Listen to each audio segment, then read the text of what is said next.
Krishna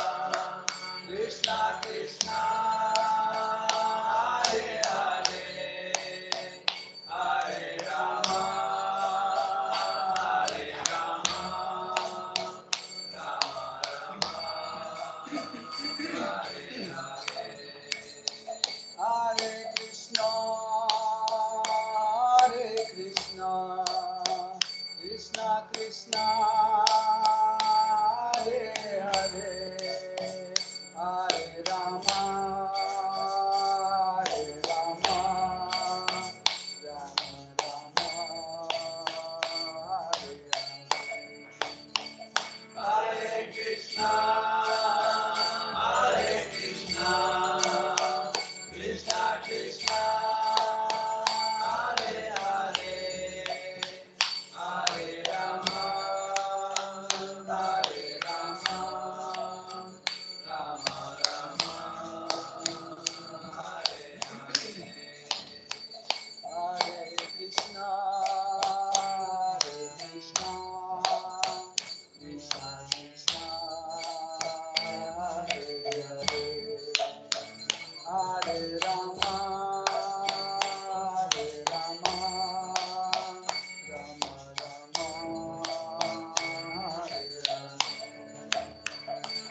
श्री श्री जय सीताराम लक्ष्मण हनुमान भरत भरत शत्रुघ्न अयोध्या धाम की जय श्री नीता श्री सीताद्वैत चंद्र जगधार शिवासदि गौर भक्त वृंद की जय श्री कृष्ण जन्माष्टमी की जय कृष्ण जन्माष्टमी की जय कृष्ण जन्माष्टमी की शील प्रभुपाद पति पावन की तू बुलाओ देवता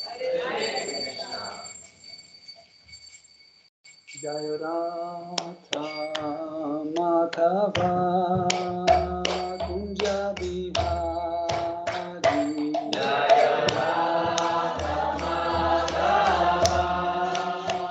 कुंज बिहारी जय राधा माधवा कुंज बिहारी जय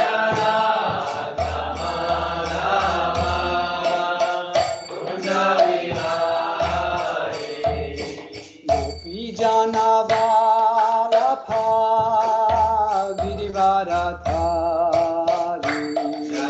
गोपी जाना वाला था गिरिवारा था गोपी जाना वाला था गिरिवारा था गोपी जाना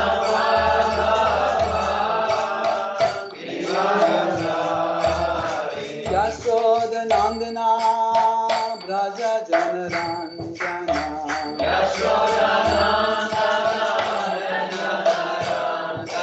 यशोद नंदना ब्रज जन रंजना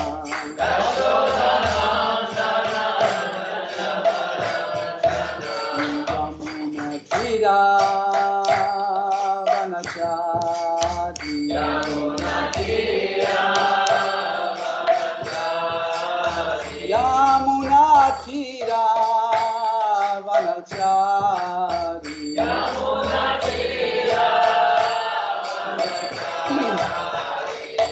जय राधा माधवा कुंज बिहारी जय राधा माधवा कुंज बिहारी जय राधा माधवा कुंज बिहारी जय राधा माधवा कुंज बिहारी गोपी जना वाला था गिरिवारा था गोपी जना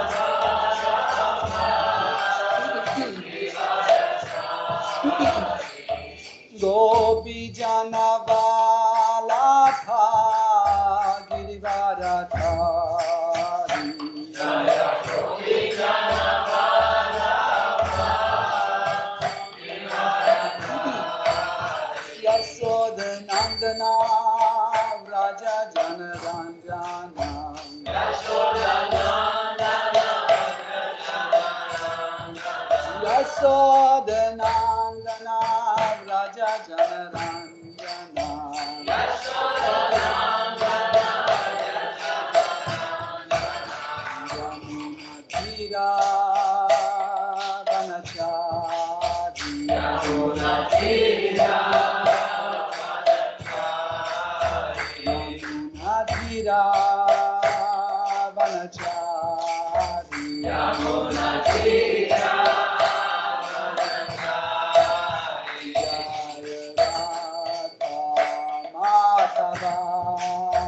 कुंज बिहारी जय राधा माधवा कुंज बिहारी जय राधा माधवा कुंज बिहारी जय Radha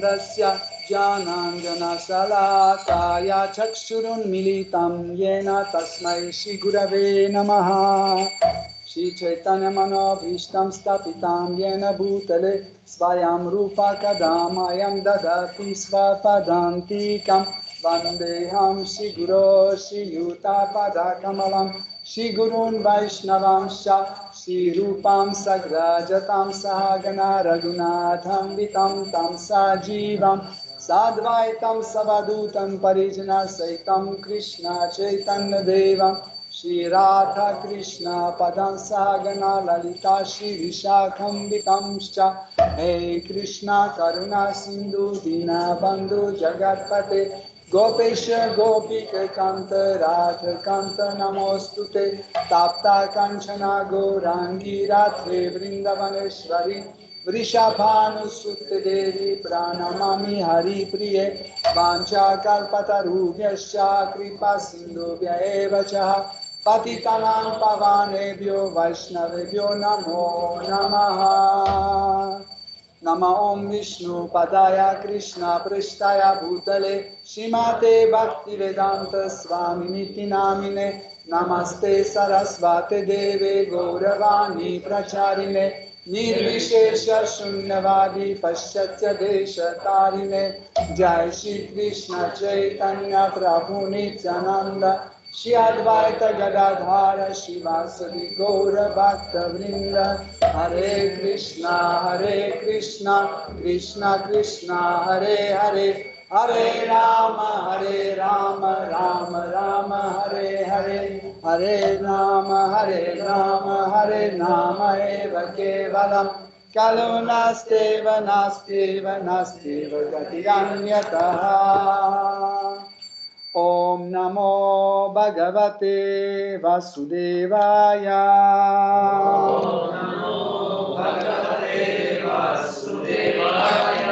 Om Namo Bhagavate Vasudevaya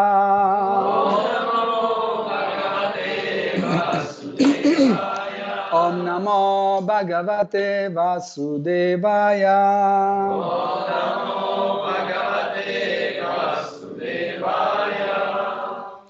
Hare Krishna, chers dévots, bienvenue à Yoga Lyrique. Est-ce que quelqu'un a besoin d'une traduction parce que la conférence va dérouler en français? Non, tout le monde comprend français? C'est bon? Parfait. Donc,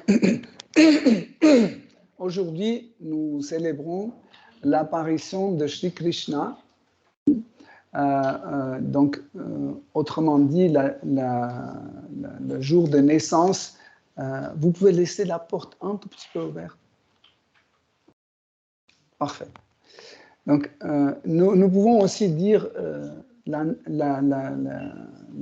l'anniversaire de Shri Krishna, hein, parce que dans notre vie mondaine, nous fêtons toujours l'anniversaire de chacun de nous, car c'est le jour où on est apparu dans ce monde. Mais notre corps tel qu'il est, il n'existait pas avant. Donc, ce corps que vous aviez aujourd'hui, c'est la dernière fois que vous l'avez. Donc, après la mort, ce corps sera détruit et dans la vie suivante, vous prendrez un autre corps. Donc, mais la forme de Krishna, le corps de Shri Krishna, il est éternel, il ne subit pas des changements, la mort, la vieillesse, etc. Sauf que Krishna montre différentes phases de son être. Hein. Donc il peut être petit, il peut être un adolescent et il peut être un jeune garçon. Et quand il arrive à un certain âge, hein, appelé Kaishora, où il ne change plus, donc il reste, on appelle aussi ça Yauvana, c'est un âge où il ne bouge plus, il est comme il est, hein. Éternellement, il ne vieillit pas, il ne change pas, il reste dans cette forme, mais quand Krishna apparaît dans ce monde, il a certaines causes de son apparition. Okay? Mais en réalité, en fait, son apparition n'a aucune cause parce que il est Dieu la personne suprême, il est l'absolu, et donc il n'a aucune obligation de venir dans ce monde. Donc les écrits sacrés disent que Krishna vient dans ce monde pour redonner la religion, rétablir les principes des règles de la religion, pour éliminer les êtres démoniaques, restaurer la société, etc., etc. Mais il n'est pas obligé de le faire. C'est comme, par exemple, si vous allez aider à vos voisins de réparer la plomberie, vous n'êtes pas obligé d'y aller. Vous le faites par votre propre désir. Vous voulez y aller pour aider. Donc, pareil, en fait, Krishna vient dans ce monde juste parce qu'il veut se divertir.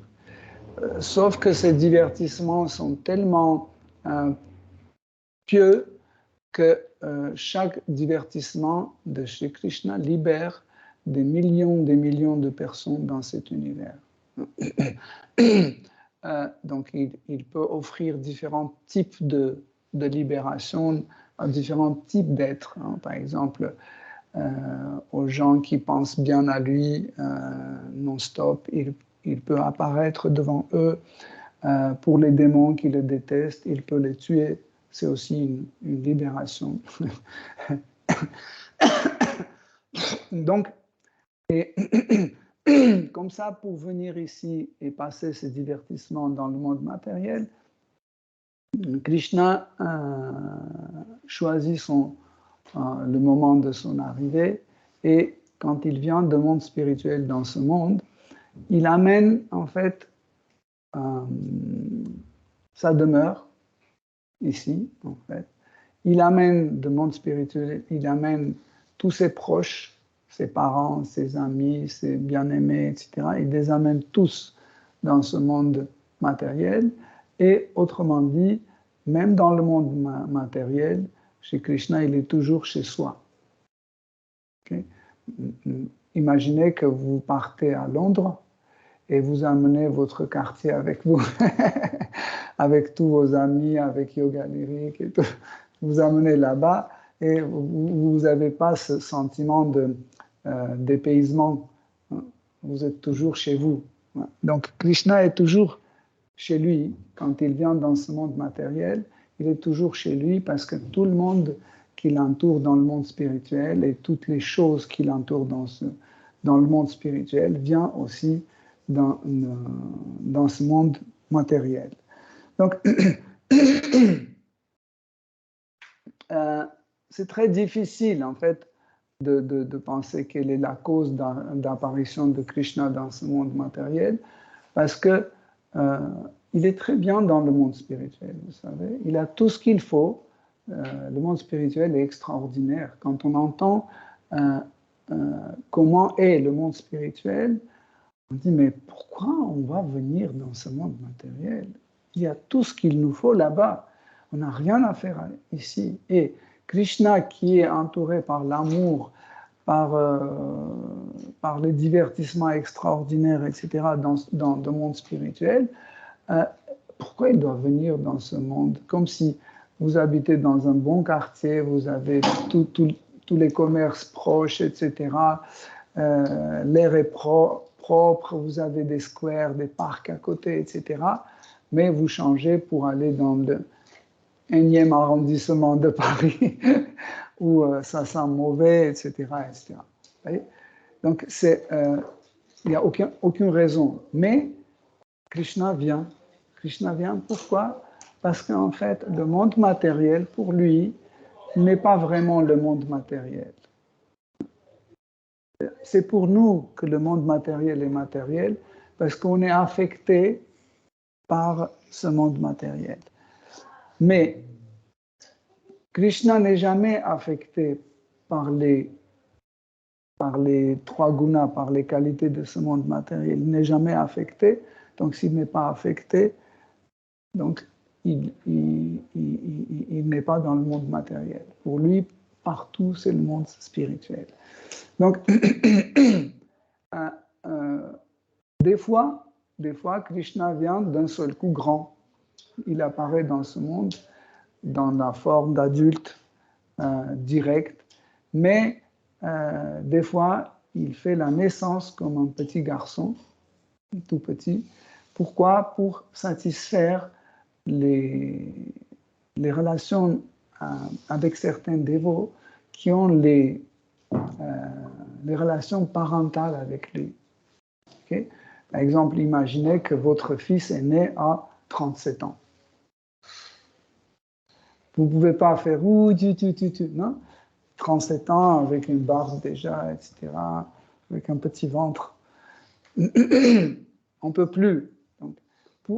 Donc comme ça, on ne sera pas satisfait parce qu'on n'a pas eu cette douceur de relation avec les enfants, n'est-ce pas? Par exemple, là, ces enfants, ils portent certaines douceurs. Les parents aiment bien les caresser, de sentir leurs odeurs, etc., etc. Même si souvent il appuie sur le nerf, même comme ça, quand même, ça reste toujours avec un douceur. Ce sont des relations avec douceur. Et pour cela, Krishna est né comme un petit enfant. Donc, cette forme de petit enfant, en effet, reste éternellement dans toutes les formes de Krishna. Par exemple, vous voyez Jagannath, hein, ça c'est la forme où Krishna avait plus de 100 ans. Okay? Mais la forme de petit Krishna, il est toujours là. Si vous regardez bien, vous pouvez saisir certaines petites choses, des petits symptômes de son enfance. Par exemple, regardez, il a encore le lait autour de sa bouche, les traces de lait autour de sa bouche. Donc, et chaque fois, même quand Krishna a grandi, ses parents, Mère Yashoda et Nanda Maharaj, ils voyaient toujours cette petite forme, ils voyaient toujours. Ça ne veut pas dire qu'ils ne voyaient pas la forme grandie. Si, ils voyaient les deux, même les 3 ou 4, etc., etc., parce que Krishna grandissait au fur et à mesure. Il a joué, je ne veux pas trop détailler, il y a 6 âges de Krishna, il y a 3 générales, et après il y a d'autres nuances, et après d'autres nuances de ces différents âges, et chaque fois les divertissements changent selon son âge. Et ce qui est intéressant, c'est que les parents, Nanda Maharaj et Mère Yashoda, quand elles regardaient Krishna, en fait, chaque fois, il y avait un divertissement qui revenait dans leur tête, et dès que ce divertissement venait dans leur tête, Krishna prenait la forme, en fait, il appréciait, il percevait la forme de Krishna qui correspondait à ce divertissement. Par exemple, quand Krishna a monté la colline Govardhan, il avait 7 ans. Okay? Et par exemple, quand Krishna avait, je ne sais pas, 17 ans, ou 30 ans, ou 40 ans, en regardant cette forme, il voyait en fait, dès qu'il pensait à cette forme, même Krishna était devant eux, il voyait en fait cette forme de Krishna à 7 ans. Donc,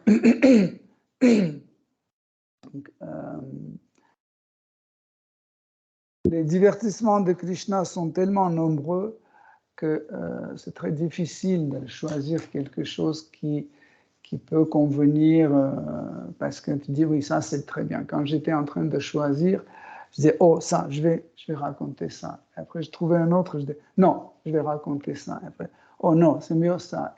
Et au final j'ai choisi une histoire en fait intéressante. Si il y a des choses que vous ne comprenez pas, s'il vous plaît, vous mémorisez et après, on aura un peu de temps pour discuter sur certaines nuances. Okay? Donc, cet événement, ou ce divertissement, ou en sanskrit on dit lila, s'est passé juste après, quand Krishna a soulevé la colline de Govardhan. Vous connaissez tous cette histoire, non? Donc, quand Indra a envoyé beaucoup de pluie sur le Vraj, où habitait Krishna avec ses proches. Donc, ce pays avait le risque d'être inondé. Et tout le monde a commencé à crier Krishna, Krishna, sauve-nous, sauve-nous. Et Krishna a choisi une façon assez extraordinaire, comme d'habitude. Il s'est approché, il a soulevé la colline Govardhan et il a commencé à le tenir pendant 7 jours sur son petit doigt gauche. Donc, on va raconter cette histoire très bientôt. On va avoir le Govardhan Puja, c'est en mois de novembre, non? Octobre, novembre, quelque chose comme ça. Donc, comme ça, on va raconter cette histoire très en détail. Et après, en fait, quand Indra a compris qui est Krishna, qui a lui rendu la gloire, etc., et tout le monde sont rentrés chez eux très heureux, quand ils sont rentrés chez eux, ils ont commencé à réfléchir en post-factum. Hein? Vous comprenez le mot post-factum. Okay? Donc, ça veut dire après les faits. Hein? En fait, au moment du fait, on ne réagit pas. C'est après. Le fait s'est produit, et après, on a tout dit, on a tout mangé, on a tout vu, etc. Et après, on dit, mais attends, pourquoi c'est comme ça et comme ça? Donc, ce qui s'est passé, donc, les grands pâtres, en fait, les adultes, pâtres adultes, même certains jeunes, amis de Krishna, les gopis, les bergères âgées, les jeunes gopis, etc., en post-factum, ils ont commencé à réfléchir. Mais attends, comment un garçon de cet âge peut soulever une colline et tenir pendant 7 jours? Et ils ont organisé un petit comité des pâtres et ils sont allés voir le père de Krishna, Nanda Maharaj. Merci. Et ils ont dit, au roi de pâtres, dans ta famille, on n'a jamais vu quelqu'un qui peut avoir une telle force. Hein? Même toi, Omer Yashoda, si vous prenez une petite pierre, vous ne pouvez pas garder plus que 30 minutes. Et là, votre fils, il a soulevé une colline entière, il l'a tenue pendant 1 semaine. C'est bizarre. Dites-nous, qu'est-ce qui se passe?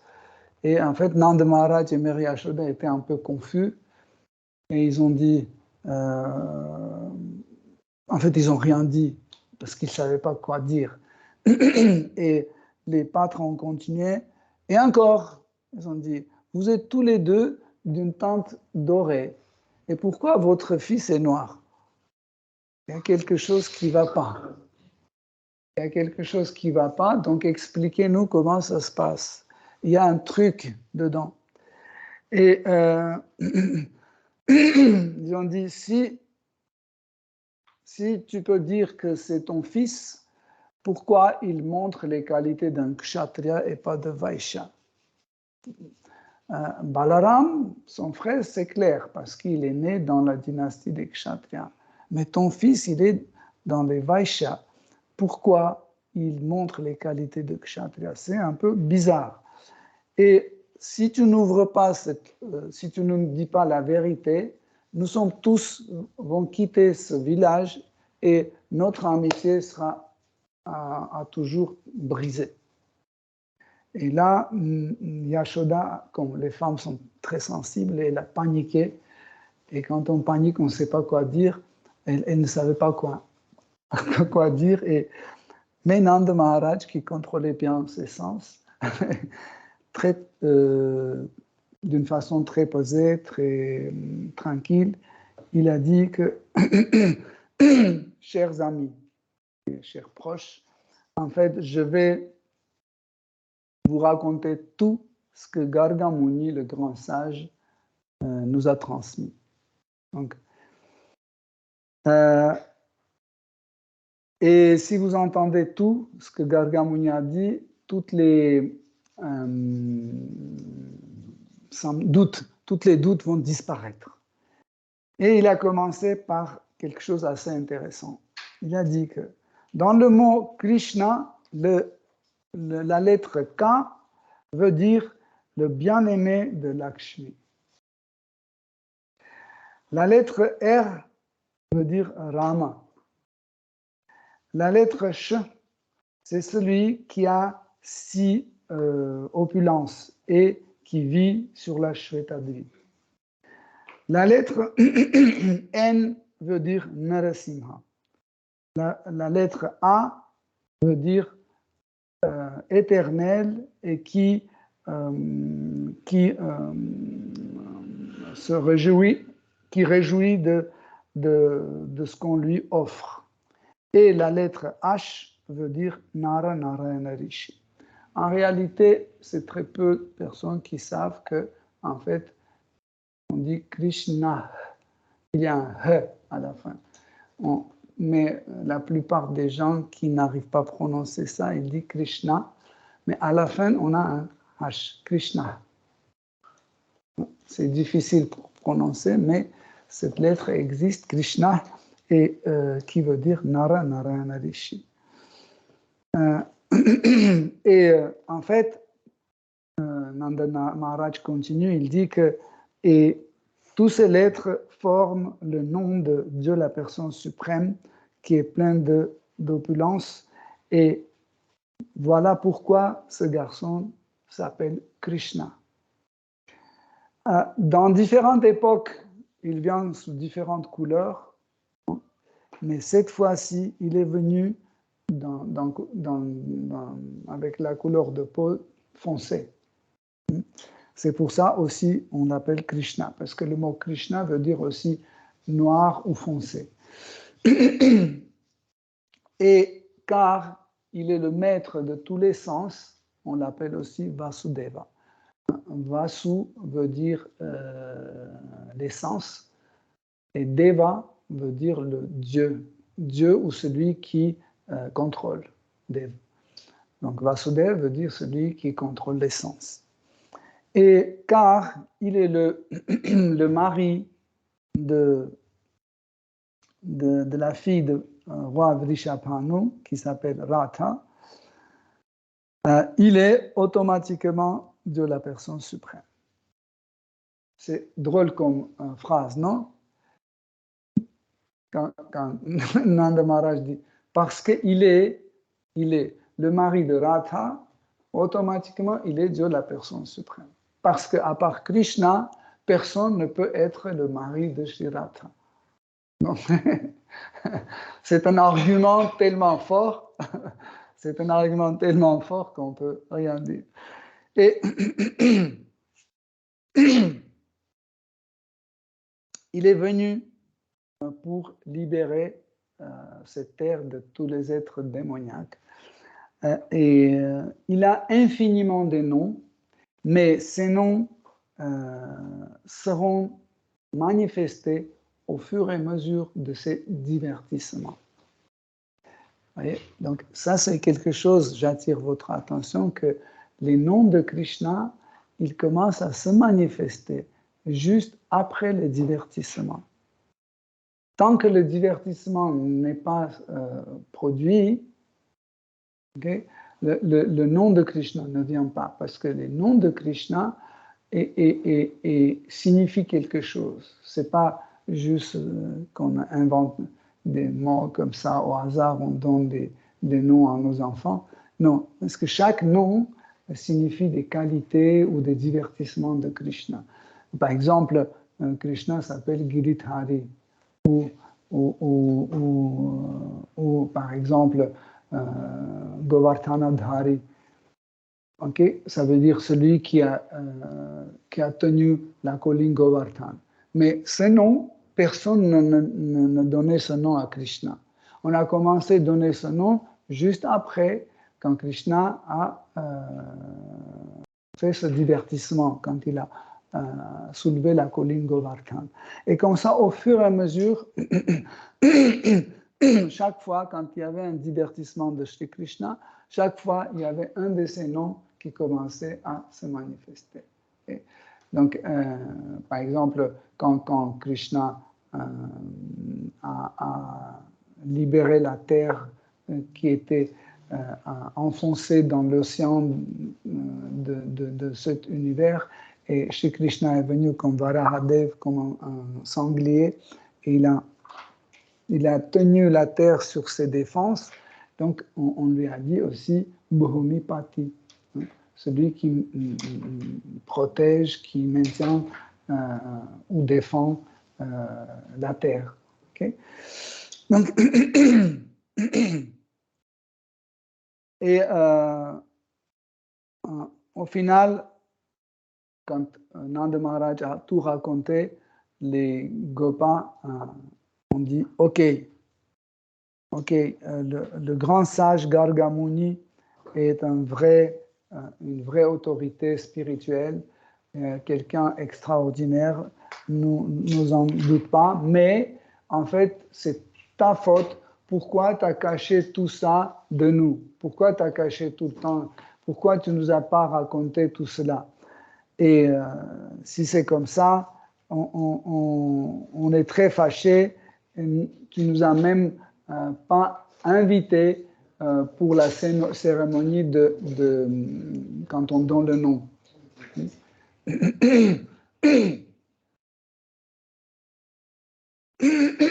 Donc, et très fâchés, ils ont laissé la maison de Nanda Maharaj et ils sont allés voir Vrishabhanu. Vrishabhanu, c'est le père de Srimati Radharani. Et quand ils sont venus, et la première chose qu'ils ont dit au roi Vrishabhanu, ils ont dit, nous savons que tu es un copain, un ami de Nanda Maharaj, mais désormais, tu dois briser ton amitié avec lui parce qu'il n'est pas honnête, il ne nous a pas dit la vérité, très longtemps, il nous a caché qui est son fils, etc. etc. Donc, et aussi, ils ont dit, et Vrishabhanu a dit, mais qu'est-ce qu'il a fait de mauvais? Il est quelqu'un très correct, une personne extraordinaire.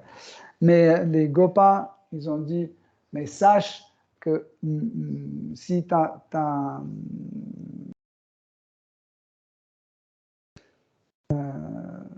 si ta fille n'est pas mariée, si ta fille n'est pas mariée, c'est ta faute, hein, parce que tu es en relation avec Nanda Maharaj. Mais à ce moment-là, Vrishabhanu, le père de Radharani, il a dit, ne vous inquiétez pas, en fait, je vais vous dire ce que Garga Muni a dit à moi-même aussi. Donc, il a dit qu'en fait, celui qui est né comme Krishna, chez Nanda Maharaj et Mère Yashoda, c'est le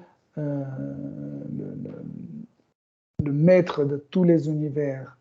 Et il est le maître de Goloka et il est... personne ne peut être égal à lui. Et ce qui est intéressant, il dit que je ne mariais pas ma fille avec son fils, avec Krishna, parce que j'attends que Brahma va venir et lui-même, il va faire le Vivaha Yaga, il va marier Radha et Krishna dans la forêt de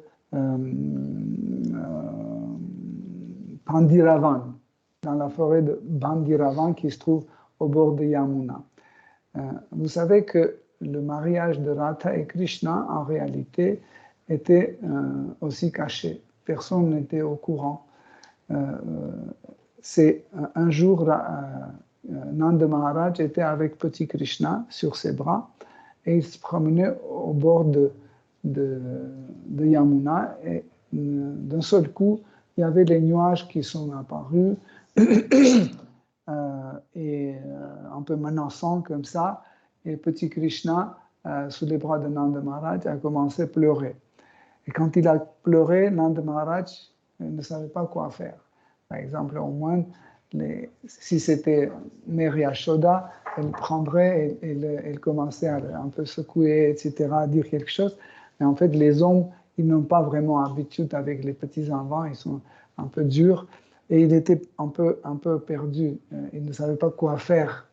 Et en ce moment-là, il y avait Srimati Radharani qui est passée à côté. Elle a dit, donne-moi ton fils. Elle a pris petit Krishna dans ses bras et elle est rentrée dans la forêt Bandiravan. Quand elle est rentrée avec Krishna dès qu'elle est rentrée dans la forêt de Bandiravan, tout de suite Krishna a pris sa forme originelle d'un très joli jeune homme et avec Radha, ils sont allés vers un endroit où il y avait des jolies gloriettes et il y avait des fleurs, etc., etc. Et à ce moment, Brahma, le constructeur de notre univers, est venu, et il a fait le mariage, la cérémonie de mariage appelée Vivaha Yagya. Il a fait la cérémonie de Vivaha Yagya pour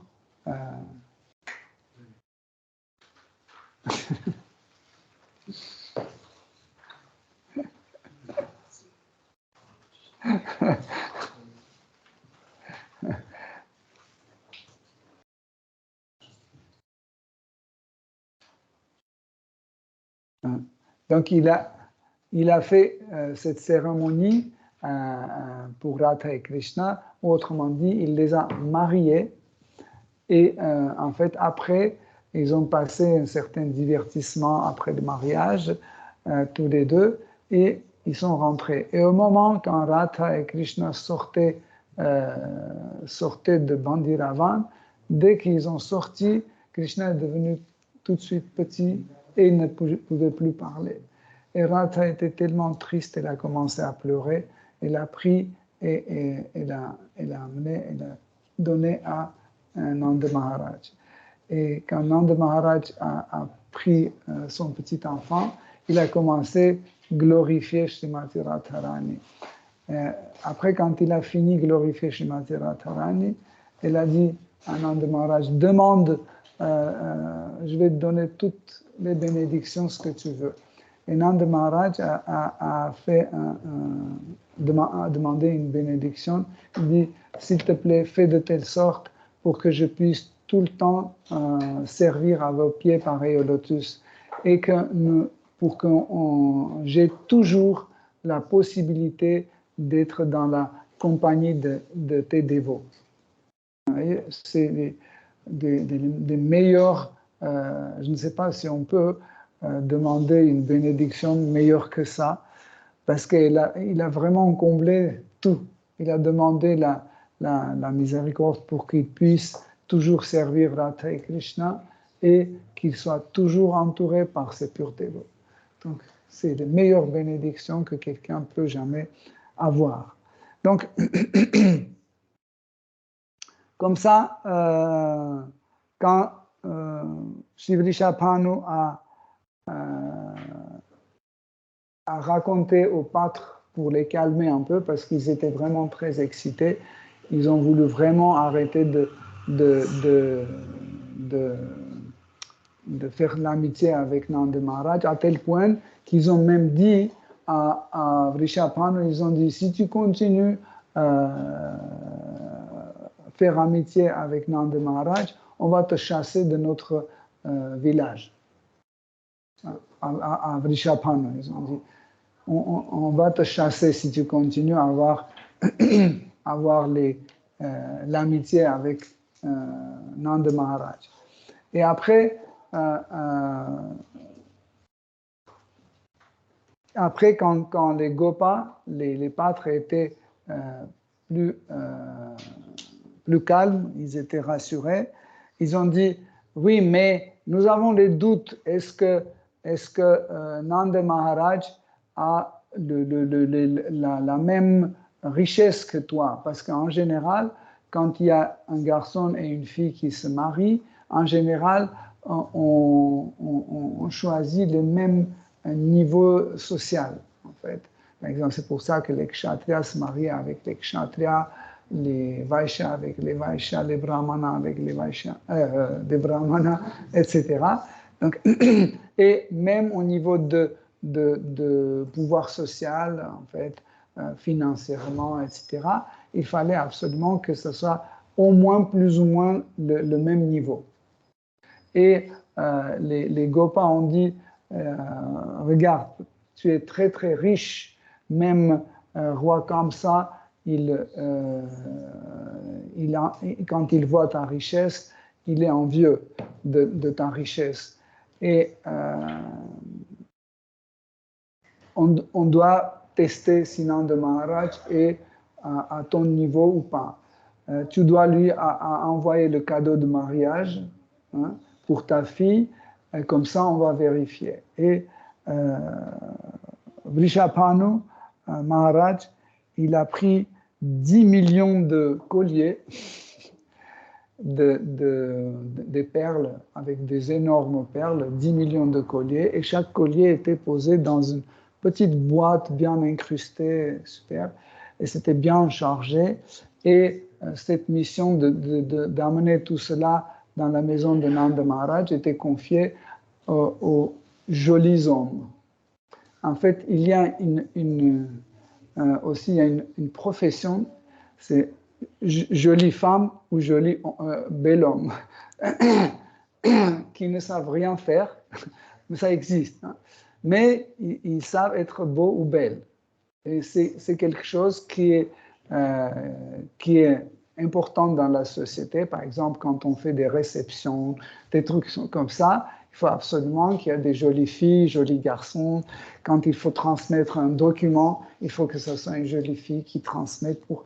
vous voyez, c'est pas comme ça qu'on dit, mais, de toute façon, nous sommes une âme, ça n'a rien à voir, la beauté, etc. Mais imaginez bon, c'est juste pour rigoler. Imaginez le président doit signer un pacte entre deux pays, etc. Il y a une vieille femme qui arrive, qui a 92 ans, comme ça, et il amène le document pour que Monsieur le Président signe, ça ne va pas. Donc, il y a toujours en fait besoin de ce genre de personnes. C'est comme un décor vivant qui bouge dans l'environnement et qui fait son travail. Hein. Ils sont payés pour ça. Donc, roi Vrishabhanu a envoyé en fait tous ces colliers en perles à Nanda Maharaj par ses coursiers très beaux. Et quand ils sont arrivés, ils ont tout donné à Nanda Maharaj en disant que maintenant nous allons attendre que tu nous donnes le cadeau de retour pour qu'on amène à roi Vrishabhanu. Et Nanda Maharaj les a bien reçus, il les a bien placés, et après il est allé dans la chambre chez Mère Yashoda. Elle a commencé lui partager ses craintes. Elle a dit, mais est-ce que nous avons la même richesse pour faire un cadeau, contre-cadeau à roi Vrishabhanu? Nanda Maharaj a fait ses calculs vite fait. Il a dit, on n'a pas même un dixième de tout ça. Qu'est-ce que nous allons faire? Et il ne savait pas quoi faire. Il était vraiment pris comme ça. Mais Krishna a fait un truc très intéressant. Il est allé, il a commencé à piocher dans cette petite boîte. Il en a pris 10 colliers et il est allé dans le champ. Il a défait les colliers et il a planté en fait, il a planté ces perles dans la terre. Il les a bien arrosées et il est retourné chez lui. Et lendemain matin, par la peur que les colliers ne sont plus là ou Nanda Maharaj a commencé à les compter. Quand il a compté, il y en avait 10 manquants. Et il ne savait pas quoi faire. Il dit, mais qui a pris ça? Qui a pris? Et dans sa tête était, bon, peut-être c'est mes fils. Il est allé voir Krishna, il a dit, est-ce que par hasard c'est toi qui as pris? Il a dit, mais oui papa, pourquoi tu t'inquiètes? Nous sommes des Vaishyas, on a l'habitude de s'aimer les graines. Donc quand j'ai vu ces graines, j'ai tout de suite pensé de les s'aimer. Donc j'ai pris 10 colliers, je les ai défaits et je les ai plantés dans le champ. Et Nanda Maharaj a dit, montre-moi où tu les as plantés. Et il pensait qu'il va y aller, il va les comment dire? Enlever de la terre. Il va récupérer de la terre, laver, va mettre sur les fils, il va remettre dans les boîtes. Et quand ils se sont approchés à cet endroit où Krishna a planté les perles, ils ont vu un énorme espace plein des arbres. Et sur chaque arbre, il y avait des millions de perles qui poussaient. Et Krishna a dit, ben, tu vois, les Vaishyas, ils ne se trompent jamais. Nous avons planté et voilà le résultat. Et Nanda Maharaj était très, très content. Il a ordonné qu'on ramasse ces perles. Ils ont ramassé toutes ces perles et ils ont mis dans des tilegs, qu'on peut dire. Ils ont placé ça des tonnes et des tonnes sur les charrettes et en fait, il y avait une centaine de fois plus de perles que celles que Vrishabhanu a offert à Nanda Maharaj. Vous savez, ce qui est intéressant, c'est que ce matin, Rasa Lila a raconté une autre lila qui était liée à ce divertissement. Quand Krishna, une fois, il est allé voir les gopis, il a demandé à Jean Gopi, Jean Berger, qu'il lui donne quelques perles pour qu'il décore ses vaches.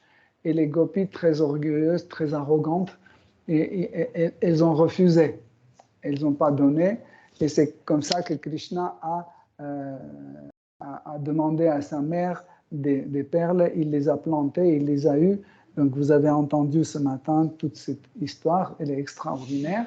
Et en fait, cette histoire aussi est très importante pour qu'on comprenne qu'en fait, les divertissements de Krishna, ils sont tellement différents. Il y a une diversité de mêmes divertissements.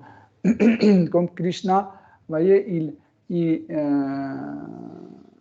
quand il commence à faire un divertissement, okay, et après, il veut refaire ce divertissement, Yoga Maya, l'énergie interne, met en illusion tous les habitants de ce lieu et ils oublient ce qu'il y avait avant. C'est extraordinaire comme énergie, en fait, elle fait de telle sorte pour qu'on oublie. Pareil, quand Seigneur Brahma, quand il a marié Radha et Krishna, et peu de temps après, quand Krishna a eu 6 ans, quelque chose comme ça, Seigneur Brahma, il commençait à douter, parce que tout le monde disait que c'est Krishna, c'est Dieu la personne suprême. Il a commencé à avoir des doutes, est-ce que vraiment c'est Dieu? Parce que Dieu, c'est Dieu. Et ce petit garçon qui pleure, qui fait des choses qui n'ont rien à voir avec Dieu. Comme par exemple, une fois, en fait, Brahma a la possibilité, il a 4 têtes, il a la possibilité de voir l'univers entièrement dans tous les coins. Et toujours, il y en a une des têtes qui surveille Krishna pour voir qu'est-ce qu'il a fait, où il est allé, etc. Et un jour, Brahma voit comment Krishna mange avec ses copains. Et quand ses copains sont se levés pour aller voir les vaches, Krishna est resté seul. Et dès qu'il est resté seul, il commençait à piqué dans les assiettes de ses copains, et il a mangé ce qui restait d'après ses copains. Et quand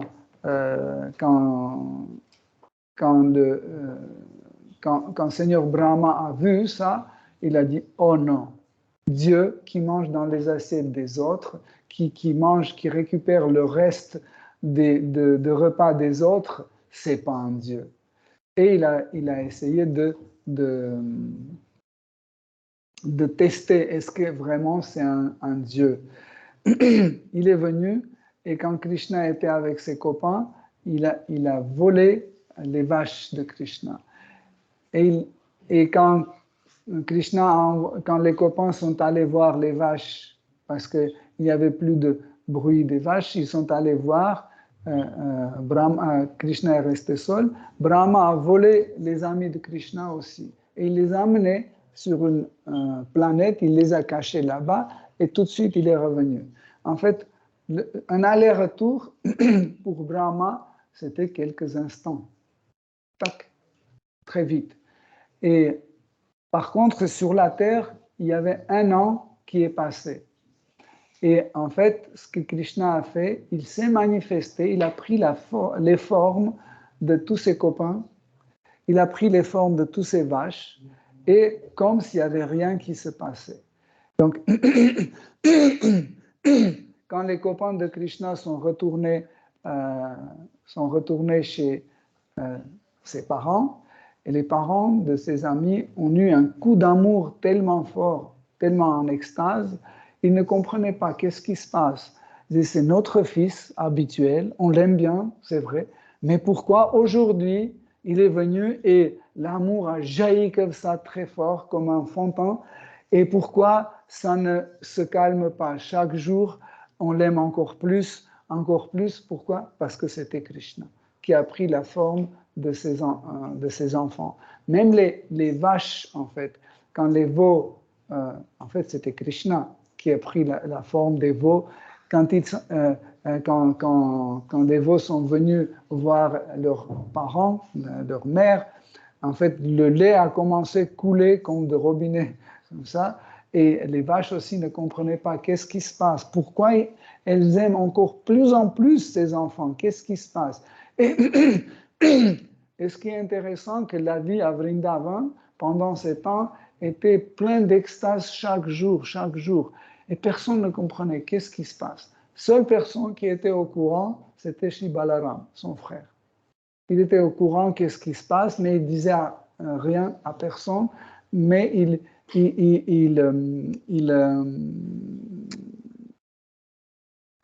comment on dit quand on mange, il savourait en fait, il savourait les divertissements de Krishna comme ça, et il était très très content. Donc, je ne vais pas raconter toute l'histoire, mais quand Brahma s'est retourné, il a vu que Krishna est toujours avec ses copains et les veaux sont là. Mais Brahma voit que les veaux et ses copains sont là. Il voit là-bas et il voit ici. Il voit que dans les deux endroits différents, présents. Et il ne comprenait pas qu'est-ce qui se passe. Et à ce moment-là, quand Brahma était vraiment très perplexe, ces veaux et les copains de Krishna ont pris la forme à 4 bras comme Seigneur Vishnu, comme ça. Et c'est là, en fait, c'est là que Brahma a compris et il a commencé à glorifier, il a commencé à faire des prières à Seigneur Krishna tellement fort. Et ce qui est intéressant, que même si Brahma a compris que c'est Dieu la personne suprême, Krishna ne voulait pas être Dieu la personne suprême. Et en écoutant tous ces losanges, il avait l'air de quelqu'un qui en a marre de tout ça. Et il voulait dire, mais monsieur, je suis gêné, je veux aller jouer avec mes copains, laisse-moi partir. Mais Seigneur Brahma disait, non, je sais que tu fais ce jeu, mais je sais en réalité qui es-tu. et ce qui est intéressant, ce n'est pas seulement Brahma. Indra aussi, il a eu ce coup qu'il avait des doutes que Krishna est Dieu, la personne suprême. Une fois, même 4 fils de Brahma, appelés les Kumara, 4 Kumara. Ce sont des sages, des transcendentalistes. Ils sont l'incarnation de Jnana Shakti, l'incarnation de l'énergie de la connaissance. Et tous les 4, un jour, sont venus voir leur père, Seigneur Brahma. Et ils ont dit, notre père, tu nous as dit que ce petit garçon qui habite à Vrindavan, ce jeune garçon plutôt, qui habite à Vrindavan, c'est Dieu la personne suprême. Depuis, nous avons commencé à l'observer et nous ne trouvons rien qui dit que c'est Dieu la personne suprême. Tout ce qu'il fait, il mange, il joue la flûte et il drague les filles. Là, c'est incompréhensible. Dieu ne fait pas tout ça. Mais Seigneur Brahma a dit, en fait, moi-même, je ne comprends pas, mais ce qui est Dieu, la personne suprême, ça, c'est sûr. Vous pouvez être sûr. Donc, comme ça, Krishna manifeste infiniment de divertissements. Pourquoi j'ai raconté ce divertissement avec les perles? Parce que ce matin, Rasaila a raconté l'autre avec les mêmes perles. Et vous voyez comme ça, si les gopis pouvaient retenir en fait ce divertissement, hein, ils ne seraient pas étonnés que Krishna, quand il plantait les perles, ça va pousser. Mais parce qu'ils ont oublié, donc ils ont dit, hein, c'est absurde, il n'y aura rien, mais c'est poussé. Donc, pour cette raison, si vous vous souvenez, il y a quelques semaines, je vous ai raconté que dans les écrits sacrés, des fois, nous trouvons le même divertissement, mais raconté d'une façon différente. Et nous pensons que ou ce livre est correct, ou ce livre qui est correct. Non, les deux sont corrects. Pourquoi? Parce que le même divertissement peut être joué par Krishna de différentes façons. C'est pour ça que nous pouvons penser que ça ne correspond pas. Donc, un de ces livres doit être non authentique. Mais ce n'est pas comme ça. C'est que Krishna peut jouer, même il peut jouer simultanément le même divertissement dans 2 endroits différents, de 2 façons différentes. Pourquoi? Parce qu'il est Krishna. Il peut tout faire. Il n'a pas de manque d'imagination, il n'a pas de manque de pouvoir, il n'a pas de manque de force ou de la beauté ou autre. Donc, il a tout pour se divertir à 100%. Et comme ça, en fait, Krishna donne la possibilité pour que ces dévots, ces serviteurs qui sont très chers à lui, puissent se divertir avec lui dans ses divertissements. Une chose aussi que je voudrais absolument vous dire, c'est que s'il y a telle ou telle forme de Krishna que nous voyons, nous devons comprendre que c'est la miséricorde de ces dévots. Parce que dans Srimad Bhagavatam, c'est écrit que Krishna apparaît devant ses dévots dans la forme dans laquelle les dévots veulent le voir. Ça veut dire, le principe c'est comme ça, c'est que Krishna répond toujours au désir de ses dévots. Et si les dévots veulent voir Krishna à 4 bras, Krishna leur apparaît à 4 bras. Si ils veulent voir Krishna à 2 bras, il apparaît comme 2 bras. Donc, c'est ça la particularité des relations entre êtres vivants et Dieu. Si Krishna voit que quelqu'un veut que Dieu n'existe pas, donc il fait de telle sorte pour qu'on ne le voit pas, on ne l'imagine pas. Vous voyez? Donc, et si nous connaissons Krishna, Krishna de Vrindavan, c'est la miséricorde de Radha, des gopis, des gopas et des autres habitants de Vrindavan. Parce que c'est eux qui veulent voir Krishna dans cette forme-là. Par exemple, les habitants d'Ayodhya, ils veulent voir Krishna comme Sri Ramachandra. Okay? C'est pour ça que là-bas, vous ne pouvez pas voir, Krishna dans la forme de Vrajanath, la forme de Vrindavan. Ok, Hare Krishna, si vous avez des questions.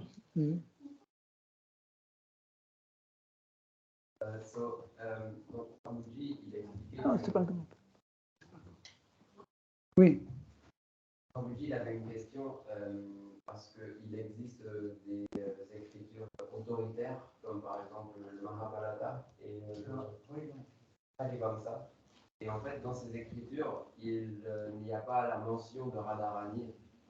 Et pourtant, les Vaishnavas, ils adorent Radha et Krishna. Alors, quels sont les textes autoritaires? Quels sont les textes autoritaires qui introduisent en fait la personnalité de Radharani? En fait, beaucoup de choses étaient cachées en fait des écrits védiques pour différentes raisons, comme par exemple l'apparition et le nom de Sri Chaitanya Mahaprabhu était très très longtemps caché. Il y a juste un petit rappel que Krishna va venir et va répandre le chant de ses noms au début de Kali Yuga. C'est tout. Mais il n'y a pas plus que ça. Mais il faut qu'on sache que la tradition écrite n'a pas complètement expulsé la tradition orale. Il y a beaucoup de choses qui continuent en fait à être transmises oralement, qui n'est pas écrit. Donc, en fait, les divertissements de Radha et Krishna étaient très très longtemps cachés pour nous, un certain temps, jusqu'au moment où Sri Chaitanya Mahaprabhu a ordonné à ses proches, comme Jagadananda Pandit, Rupa Sanatana Goswami et les autres, d'écrire les relations entre Radha et Krishna et comme ça rendre un peu publiquement. Mais le problème, pourquoi en fait ces relations ne sont pas très répandues, les divertissements de Radha et Krishna ne sont pas très répandus parce que ce sont dans la catégorie de Sringara Rasa, des relations conjugales. Et en fait, nous ne pouvons pas trop parler des relations conjugales. L'étiquette nous ne permet pas de rendre public ou divulguer les détails d'un couple. Ça ne se fait pas. Okay? C'est pour ça que très longtemps c'était caché, mais les suiveurs de Sri Chaitanya Mahaprabhu, dans certains livres, ils ont écrit ces divertissements. Shukadev Goswami, il raconte souvent dans le 10e chant les divertissements de Srimati Radharani en disant « Une gopi a dit ». Faites attention comme ça, si vous relisez le 10e chant, vous pouvez voir. C'est comme ça qu'il dit. Une gopi a dit. Quand c'est comme ça, en général, ça sous-entend Srimati Radharani. Parce que quand c'est un autre gopi, ils disent que les gopis ont dit. Vous voyez la différence? Okay? Et il y a un divertissement, c'est quand il y en a une gopi qui discute avec un bourgeon. Non, comment ça s'appelle? Bourdon. Bourdon. Oui. Elle discute, il y a un dialogue entre cette gopi et ce bourdon. Quand elle dit « Ah, t'es un espion de Krishna », c'est extraordinaire comme conversation. En fait, quand les grands acharyas analysent les émotions de cette gopi, ils disent qu'en fait, elle se trouve dans l'état de Mahabhava.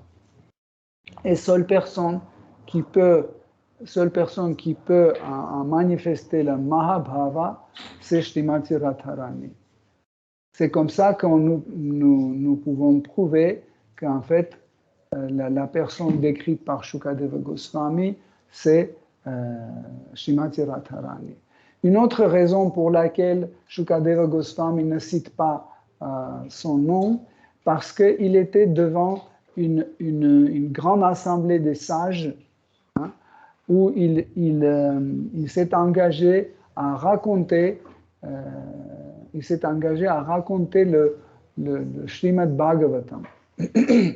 Et car Shukadeva Goswami est un des perroquets aimés de Srimati Radharani, il suffisait qu'il prononce le mot Radha, il pouvait tomber dans l'extase et il ne pouvait plus accomplir son devoir de raconter Srimad Bhagavatam. C'est pour ça qu'en fait, il raconte l'histoire de Srimati Radharani sans citer son nom.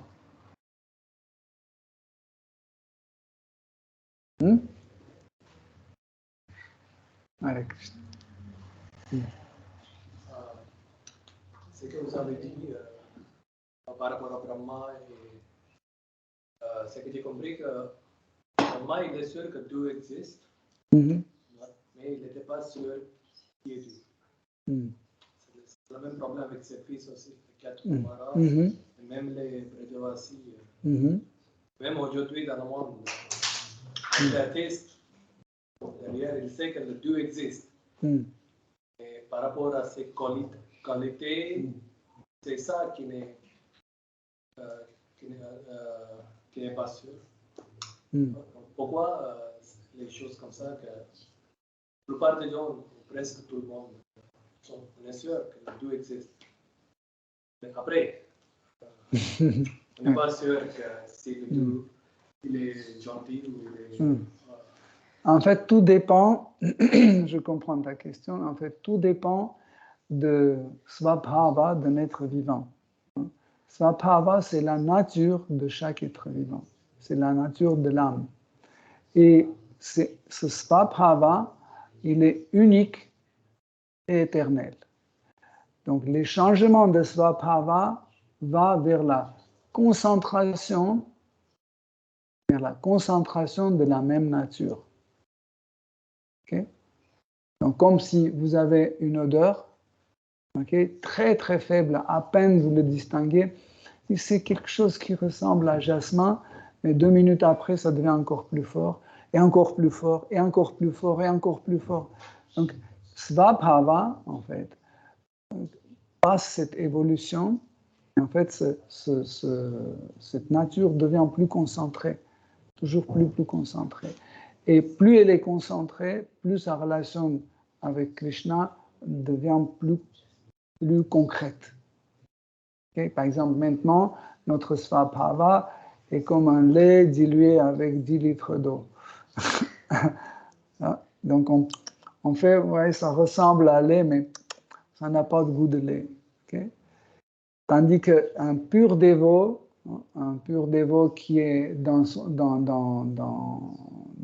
Prema Bhakti, sa Svabhava, c'est comme bouffer. Ça veut dire, c'était tellement bouilli, tellement concentré qu'il est devenu un bouffi. Même pas les concentrés, hein, bouffi, très dur déjà. Après, ça peut devenir comme caramel, je ne sais pas. Je donne comme ça pour que ça soit compréhensible. Et par exemple, quand on pense que Dieu, c'est quelqu'un qui punit les mauvais et qui récompense les bonnes, ok? Donc, on voit que ce n'est pas Krishna. Ce n'est pas Krishna qui est décrit ici. C'est plutôt un Dieu qui est décrit, par exemple, chez les karmis. Chez les karmis qui voient le Seigneur Vishnu comme celui qui dirige cet univers, qui punit, qui crée les planètes, etc. Parce qu'à chaque forme, on contribue une certaine fonction. Les fonctions de Krishna et les fonctions de Vishnu ne sont pas les mêmes. Okay? C'est pour ça que, par exemple, quand Krishna était né chez Vasudeva et Devaki, il est apparu devant eux à la forme à 4 bras, énorme. Pourquoi il a fait comme ça? Parce que Krishna, à l'époque, hein, quand Vasudeva et Devaki étaient dans le corps de Prishni Garba, de Prishni et Sutapa, et c'était des yogis très forts. Quand ils ont atteint un niveau où ils pouvaient déjà contrôler les éléments de la nature, vous pouvez imaginer qu'est-ce que ça veut dire. Par exemple, ils pouvaient dans la méditation faire pleuvoir, faire pleuvoir, ou ils pouvaient provoquer le tremblement de terre, ou un tsunami, ou autre chose. À tel point, ils étaient des yogis extraordinaires. Et Krishna était très content de leurs austérités. Il a dit, qu'est-ce que vous voulez? Et ils ont dit que nous voudrions que tu apparais comme notre fils. Ou ils ont dit, un fils qui n'est pas différent de toi. Et il a dit, ok, je vais le faire. Et il a apparu comme Prishni Garba, qui apprenait le principe de Brahmacharya, comment on peut faire des austérités, etc. etc. Et ils savaient tous les deux que c'est Dieu la personne suprême. Dans la vie suivante, les deux, ils étaient renés comme Kashyapa Muni et Aditi, et comme ça, ils ont eu Krishna comme Vamana. Okay? Et troisième fois, Krishna est venu comme Krishna, mais tout d'abord, il a apparu sous la forme Narayana à 4 bras, la forme qu'il connaissait. Parce que s'il venait comme un petit garçon, il pouvait penser que ce n'est pas Dieu. C'est un petit garçon ordinaire. Tu comprends? C'est pour ça que d'abord, il est venu sous cette forme-là. Il a dit que je suis venu pour que vous me reconnaissiez. Et après, quand il a fait son discours, pof, il est devenu un petit bébé et il ne pouvait plus parler. Okay? Et comme ça, ils ont pu en voir son fils, leur fils. Tu comprends? Donc tout dépend en fait de notre émotion envers Krishna. C'est ça qui définit en fait rasa, et c'est ça qui définit en fait la forme de Krishna. La forme de Krishna, c'est une sorte de réponse à nos sentiments. Tu vois un peu? C'est comme ça que, par exemple, quand Uddhava est venu de Mathura à Vrindavan pour soulager la douleur des habitants de Vraj, et il est allé voir les parents de Krishna, et quand il a vu que Nanda Maharaj et Mary Yashoda, ils pleurent tout le temps, et pour soulager en fait cet état, qu'est-ce qu'il a fait? Il a dit, bon, en réalité, Krishna est Dieu la personne suprême, et en fait, personne ne peut être ses parents parce qu'il est autosatisfait, il ne peut pas naître, il ne peut pas disparaître. Il a fait un discours un peu philosophique, mais ils n'ont rien compris. Ils ont pensé qu'en fait, il existe Krishna et il existe Narayana. Mais quel est le rapport entre Narayana et Krishna? Ils n'arrivaient pas. Parce que Uddhava a essayé d'expliquer que c'est la même personne. Ils ont dit peut-être, et ils ont pensé comme ça, peut-être Narayana et Krishna ont le même prénom comme notre fils. Ou après, quand il a insisté, et ils ont eu un certain sentiment, ils ont dit, mais peut-être on n'a jamais eu un fils. C'était même une réflexion comme ça. Tu vois? Donc, ils n'acceptent pas que Krishna est Dieu la personne suprême. Les copains de Krishna n'acceptent pas, parce que si c'est Dieu la personne suprême, ils ne peuvent pas jouer avec lui des cache-cache, monter sur ses épaules. Qui va monter sur les épaules de Dieu la personne suprême? Par exemple, sur les planètes Vaikuntha, personne n'osera le faire. Même si Seigneur Narayana va dire « Viens monter sur mes épaules », ils ne vont pas faire. C'est dégoûtant pour eux. C'est contre leur nature. C'est contre leur nature. J'ai répondu à ta question? Vous répondez, mais moi, je n'ai pas la réponse. Ah. Je vais essayer. Ouais. Mais tu peux réécouter. Ouais. Est-ce qu'il y a encore des questions? Non? Ok. Donc, tout à l'heure, préparez-vous pour recevoir la miséricorde de Shri Krishna sous la forme d'un magnifique festin. En fait, depuis ce matin, tous les dévots ont cuisiné pour Krishna. Selon la tradition, en fait, ceux qui voient Krishna comme habitant de Vrindavan, ils essaient de cuisiner 108 préparations. Vous savez pourquoi? Parce que si chaque gopi amène un plat, ça va faire 108. Minimum 108.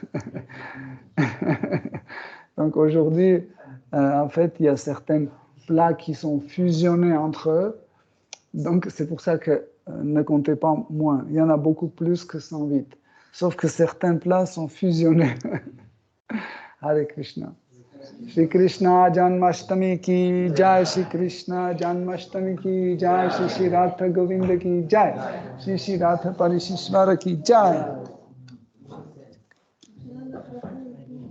Tout droit aux assemblées. Hare Krishna.